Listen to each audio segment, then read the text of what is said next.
Welcome to the Passive Mobile Home Park Investing Podcast with your host, Andrew Keel. This is the podcast where you can get the education you need to invest 100% passively in the highly profitable niche of mobile home parks. Welcome to the Passive Mobile Home Park Investing Podcast. This is your host, Andrew Keel, and today we have an amazing guest in Mr. Luke DeGrossi. Luke DeGrossi is the co-founder and managing principal of Pioneer Communities, where he is responsible for sourcing potential acquisitions, arranging debt financing, overseeing the firm's marketing and operational strategies, and syndicating equity through Pioneer's well-established network of capital partners. Luke, welcome to the show. Thanks, Andrew. How are you? Good, man. Let's dive right in if you don't mind. Can you please start out by telling our listeners a little about your background and how you got into manufactured housing? Yeah, absolutely. I'd love to. So my background was primarily in affordable multifamily housing in northern New Jersey. That's kind of where I got introduced to the industry. And from there, I transitioned over to the debt and equity side at a shop in Manhattan, which is where I currently reside now, and got introduced to manufactured housing communities kind of inadvertently, not even directly. I had a colleague of mine who was working on a refinance for a property. And this was, a time in the market where you were getting probably about 65% leverage on a traditional bread and butter multifamily refinance in Manhattan. And this was a park in Ohio, I want to say, or some market that I hadn't really played in before.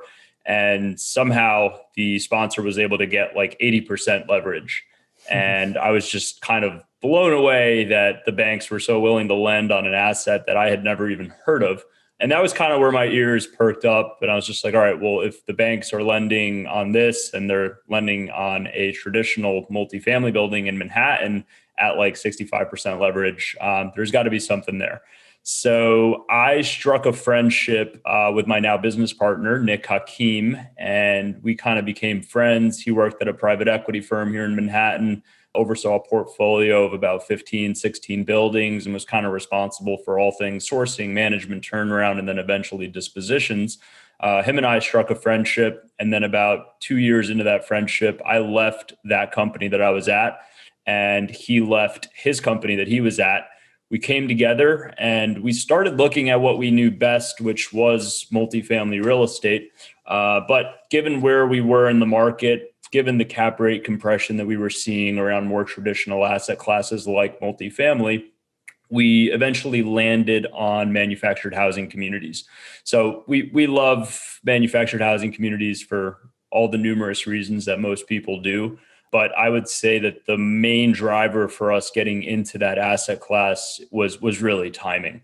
There were just no other investments, and we were looking at a lot of deals that really made sense at that time. And we felt strongly about the asset class. And once we toured our first park, we were pretty much all in. That's fantastic, man. And how long ago did you guys buy your first property? Because I think that was relatively recently, right? It was, yeah. So that was kind of an interesting story too. We spent the first, I'd say 9 to 12 months exclusively canvassing New York, given that we kind of knew that market. We had proximity to it. That was before the new rent laws went into effect in New York. So we were under agreement on about 500 pads around New York, and we ended up having to walk from all of them. Geez. So Man. we had our first 8 or 9 months with a nice little introduction to failure and to the importance of legislation in the markets. So we walked from all of those deals and essentially started our pipeline from square one, which brought us to our first acquisition right outside of Savannah, Georgia, about 5 months later. So about a year and a month ago, actually to the day, we closed on October 23rd of last year. Hey, on 170 congrats, man. units in the Savannah MSA. That's fantastic. And that's a great area. I love Savannah. Been there several times. Kudos, man. Congrats on the anniversary. Thank you. Awesome. And what would you say is the hardest part about the business? Because I believe you guys have how many lots now? It's 2 communities. You have one in Alabama We right? recently closed on 175 units in northern Alabama, which brings us to about 380 pads, give or take. That's fantastic, man. And Yep. what's hardest about those projects? Is it the value add with infill? Is it rehabbing? Is it because I know you guys, similar to myself, have spent a lot of time on site at those communities. As I'm a big fan of your Instagram page there, and I love watching the day to day you guys Thank you. getting your hands dirty and making stuff happen. But yeah, what do you tell our listeners what has been the hardest part about running these for you guys? Yeah, and the word hard is so subjective. Like the hardest part, I guess, would be the management side. And 2 years ago, when we announced that we were getting into manufactured housing, a lot of the other operators were like, all right, well, what are you doing for management? And so from the get that we knew that was kind of going to be the area that would make or break a lot of deals. And it's probably where a lot of operators fall short. So we've always taken a very hands-on management. We take a very hands-on approach on that deal in Savannah that we closed on that I was telling you about. We moved on site for 3 months, which is something similar to what you do and to what other operators do, like Ryan and Ian. And we wanted to really just immerse ourselves in the asset class, given that it was our first acquisition. So we knew that, there was a lot of carryover from the multifamily side, but we also weren't stupid or naive. And we knew that there were obviously a lot of eccentricities that were probably very specific in particular to manufactured housing. So we knew that the best way to do that and the best way for us to preserve the capital of our investors who are entrusting us with this first acquisition was to really not take it lightly and to just go down there and spend as much time as we could on site. So we did that, and we lived in the back of the now office, which we later found out was actually not totally legal because it is an office and you're not allowed to have beds in an office. We ended up getting in trouble for that, but we bought 2 twin size beds, put them in the back of the office, and just put up shop for 3 months. So I would say that those 3 months were pivotal in just learning about the asset and learning about the ins and outs of manufactured housing. So to answer your question, like, yes, that is quote unquote the hardest part, I would say, of any deal. But I say that the word hard is subjective because I think most people don't want to be hands-on, in the way that you run your deals and in the way that we run our deals as well. So I think that's where the difficulty arises. I wouldn't say that the actual management and operations is difficult per se. We actually enjoy it. I mean, I just got back from Huntsville. I flew into Huntsville on Saturday. The park that we bought in Alabama is in the Huntsville MSA. And, there's really there's nothing I look forward to more than going down there and being on site these days. It's incredible to see the asset get turned around, to see our business plan get implemented, to see the difference that we're making in the lives of our tenants, to see the various different capital expenditure projects come along and then eventually see them through to completion. So yes, it is certainly the most difficult part, I think, of successfully acquiring a mobile home park, but it is also one of the most rewarding if it's done correctly. Great. Yeah, I agree. I'll never forget, we painted a mural in one of our parks. Like, there was a huge concrete wall, and one of my business partners, his mom is an artist, and she just painted like a nice mural of a hill with some deer on it and a sign that said "Welcome Home."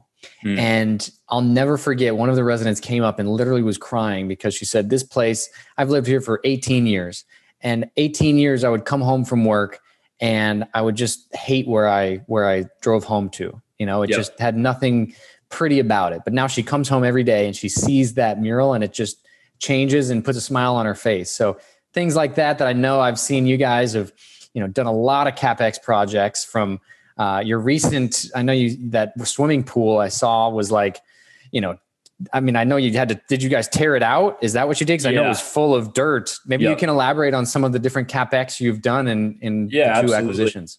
Well, the park that we bought outside of Savannah is an interesting market because most operators do look for the 100% tenant-owned home model. We found out pretty quickly that if we were exclusively focused on those types of opportunities, that we probably weren't going to be transacting too frequently. So we got very comfortable thankfully, we were able to get exposed to it early on because the deal in Savannah is actually a pretty heavy park owned home deal. So a lot of the CapEx on that acquisition was really just going in, identifying units that were not in a state of disrepair and that could benefit from, some light CapEx and turning those homes. So that was really good for us, I think, because we were able to get comfortable with the reno process. The deal that we just closed in northern Alabama, right outside of Huntsville, doesn't have quite as many park-owned homes. That was actually a very nice deal compared to the one in Savannah because it had more tenant-owned homes.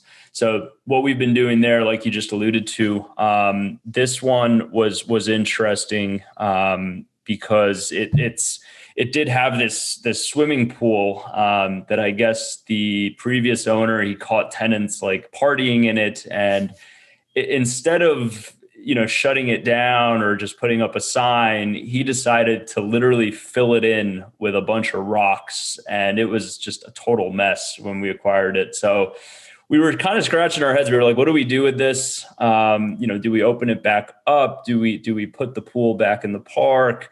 And the consensus was, even in talking to tenants, that it was between a basketball court and a soccer field.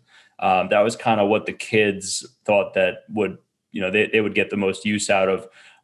So we are actually in the process now. I mean, I'll probably share pictures with you for your followers here so they can kind of see what we're referencing, but it is pretty much 95% to being a soccer field. So we're going to get posts set up, goals. Nice. We've got a large community down there that loves playing soccer. And so we're excited to get the kids in there and keep them busy.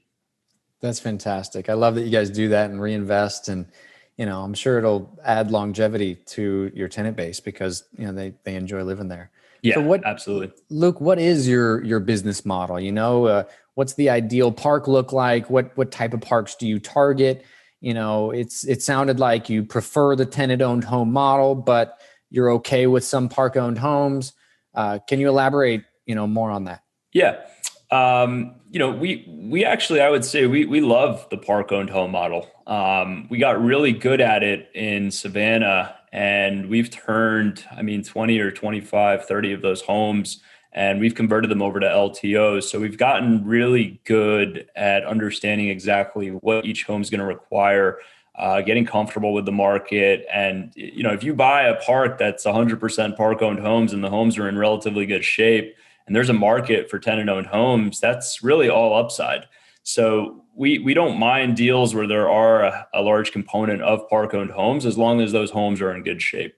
So I would say that our ideal acquisition, there's got to be some scale for us, I'd say, to get interested. So we like to be 75 to 100 and up. Both of these acquisitions that we transacted on were around 170 plus. So bigger is better for us. We're pretty much agnostic to utilities as long as they're in good working order. We don't really do wastewater treatment plants, but we're okay with private septic and well. These two parks that we own are on city water and city sewer, which has been great. We're in the process of sub-metering one of them right now. So our ideal acquisition is one where we can go in and, like you said, get our hands dirty, take advantage of the fact that we're young, we're not married, we don't have kids, we have the flexibility and the time to go down there. And, like I said, I just got back on Saturday. I'll be flying back down at the beginning of December, and my business partner, Nick, he'll be flying down December 1st. To the park in Savannah. So we're back and forth pretty frequently. So we do like the hands-on approach, and we'll probably continue doing that on all of our future acquisitions. That's great. What are the most important things passive investors need to look out for when investing into mobile home parks? As a passive investor, I would probably want comfort in, number one, my basis. I see a lot of deals right now trading at a basis that I just can't really make sense of. And I think you probably agree. You've seen a lot of new people come into the space, and, by a lot of all intents and purposes, we're relatively new to the space, but I think that I would want to be comfortable with the basis that the GP is going in at. And then I would also want to really understand the market and make sure that there is a demand for quality, affordable housing in the market. I would want to understand the business plan, and I would want to understand where the upside lies. I believe that, right now a lot of people are overpaying for these assets. And I think that there are a lot of opportunities that we've passed on, and I'm kind of glad that we did, because sometimes the best deal is the one that you don't do. And I'm confident that 2 acquisitions that we've closed on in the last year are both excellent deals, and we're excited to generate the returns that we've pro forma'd. So I would really just kind of implore investors to make sure that you've done your due diligence on the market, on the operators, make sure that there's a proven track record, and make sure that the basis makes sense. Awesome. Yeah, I agree. That's some great advice. Would you mind explaining some of the nuts and bolts of your value add components in this business? As mentioned before we started recording, a lot of our listeners come from other asset classes, whether multifamily, self-storage, or otherwise, and they're not familiar. They're interested in mobile home parks, but they're not familiar with the value add in manufactured housing communities. Would you mind sharing a little bit about that? Yeah, absolutely.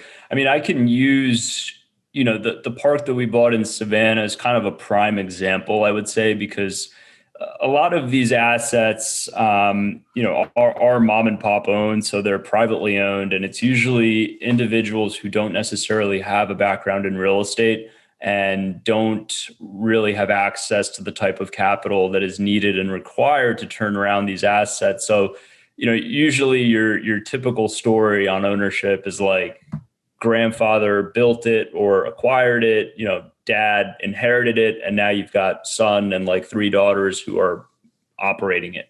But nowhere along the line was there any type of real estate knowledge passed down. Or so usually, like the situation that we found ourselves in Savannah, for instance, park was inherited by a grandson, and grandson lived locally, grew up in the park, knew the park, but didn't really understand what it was going to take to just kind of have it operating at full capacity and full potential. So basically rented to anybody with a pulse. So we bought the park and we inherited a number of problematic tenants. We had to try and work with them and just kind of clean the place up. So the value add component is usually acquiring a park that has some level of mismanagement, and then capitalizing on those inefficiencies. And again, deploying the knowledge, experience, and capital that it takes to bring that park up to its full potential. So that's kind of what we're in the business of doing is, and this isn't to say that we stray away from any type of larger institutional turnkey deals. We do, and we're actively pursuing a few right now, but we are primarily, I would say, as exemplified by our first 2 acquisitions, in the business of converting trailer parks into manufactured housing communities. And, I would implore your listeners to take a glance at our deal in Savannah, because we've got a lot of before and afters out there on our social media. That park was the definition of a trailer park. I mean, whatever could have possibly gone wrong between collections, mismanagement, trailers in disrepair, drugs, crime, potholes, like you name it, it was happening at that park. It is no longer happening at that park. So that is the value add, right? It's going in and it is deploying that knowledge and capital that will bring the property up to its full potential. Yeah, I think that's interesting because I think it was Ryan Norris I was speaking about this, and it was, you could spend a lot of money on a property, but until you change the mindset of your residents, you really haven't done much. You need people that have a pride of ownership and a pride of where they live. And, I couldn't agree with you more. It's not just, spending money, it's actually implementing and making changes within your tenant base. So totally. It's the broken window theory, right? And It works both ways. In the same way that if you've got one broken window, probably a lot of other homes are going to have broken windows or are going to be in a state of disrepair, once you get one tenant, one resident to start fixing up that home and to start actually taking care of their lot, it starts to be relatively contagious. Totally. Which is part of the reason the first thing we do on all of our acquisitions is we spend a lot of time renovating the office, because we found that it is very difficult for us as new owners and managers to go around knocking on doors, handing out violation stickers when our own home is in disrepair for all intents and purposes. So the first thing we do post-close is we'll spend a week or two just getting the office up and running. We'll power wash it. We'll repaint it.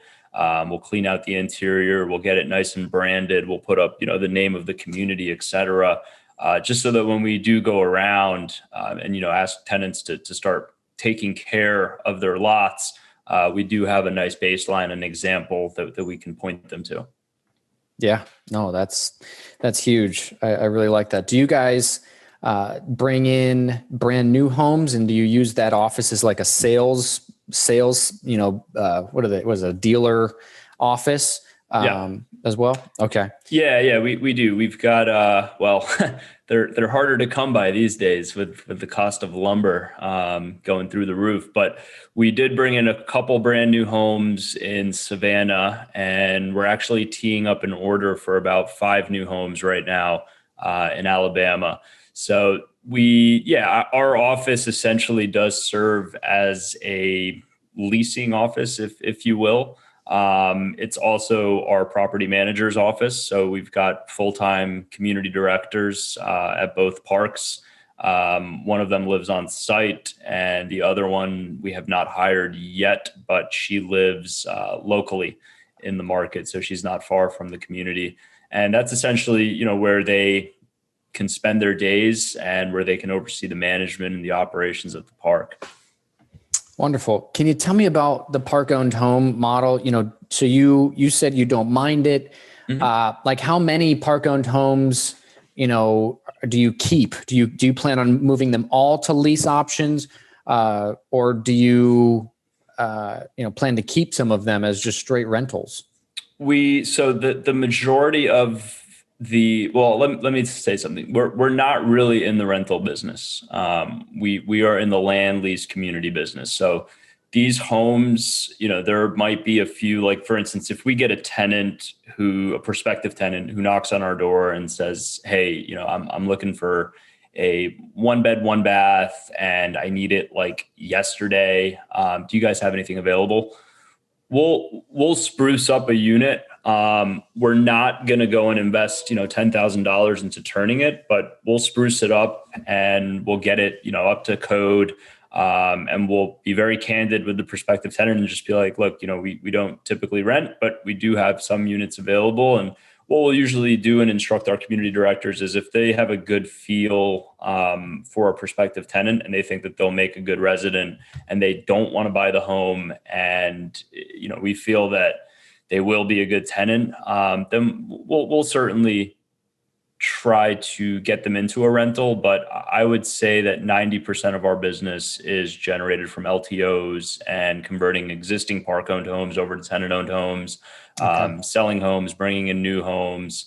So we really want to get out of the rental model. And again, that varies because there are certain markets where it's just heavy rental markets.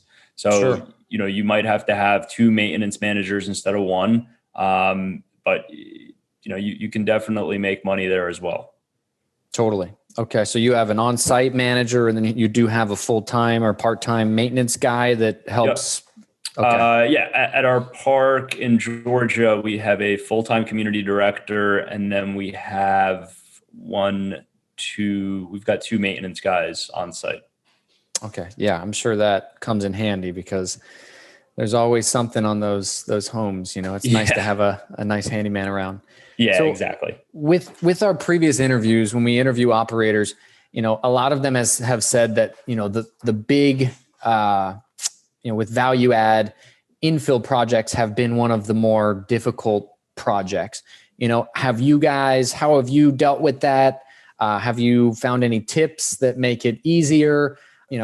Are you only bringing in new homes, or do you bring in used homes as well? Could you shed any light on the infill process that you guys have employed? Yeah, totally. I'd say it's a mix of both. We bring in brand new homes, and we also try to partner up with retailers, local distributors, and any chance that we get. Like I said, right now it is pretty challenging to find used homes, quality used homes. The cost of lumber has shot up over the last couple of months, mainly due to the fact that a lot of people are moving out to the suburbs. So a lot of single family home builders are using a lot of lumber. That cost goes up, not to mention the fact that COVID has shut down a lot of these factories and these facilities that build the mobile homes. So overall, it is very difficult right now to locate and identify and even purchase manufactured homes. I mean, the prices have jumped over the last couple of months, and a lot of these retailers are totally backlisted for months. I mean, I spoke to a guy, I think it was like a Clayton retailer, and they're pretty much totally backed up until like July. Yeah. And it's November. I mean, that's crazy. Yeah. So like I said, we do have a couple new home orders teed up, but we do need to get creative, obviously, and try to identify used homes that we can bring in. We'll usually try to shoot for something like 2005, 2006 and newer. We don't want to bring old homes into our parks. But it's become very important right now more than ever, I think, to be creative on the infill process for sure. Totally. Yeah. Just the value that, an occupied lot adds is huge. Would you tell me on the deals that you guys do you guys invest money into your deals that you put together? Yeah, of course. I wouldn't, if I put myself in the shoes of, and I have invested on the LP side, but if I were to do that as an LP investor, and if the GP didn't have any skin in the game, I just wouldn't feel comfortable. I mean, how are you incentivized to do a good job if you don't have your own money in the deal? So we 100% allocate and put in our own dollars into these deals, and it keeps everybody incentivized. It keeps everybody honest. So usually we'll put about 10 to 20% of the equity into these deals as the GP. That's great. I always like to ask that because I agree with you as well. You want to invest with operators that have skin in the game. Yeah, absolutely. Tell me, Luke, what's your end game goal? Where are you going to be, down the line, 20 years from now? 20 years from now. I love manufactured housing. And if you had asked me that 2 or 3 years ago, I would have looked at you sideways if you had told me that, 2 years from now, you're going to be in love with manufactured housing communities and you're just going to want to keep acquiring them and operating them. I would have looked at you sideways, but I think that I have truly found my calling in doing what I'm doing. So I don't plan on going anywhere in terms of finding different assets to target. We're laser focused at Pioneer Communities on acquiring manufactured housing communities. So 20 years from now, I envision us owning a whole lot more of these things. And I envision us providing the services that we provide to our tenants, to our investors on a much larger scale.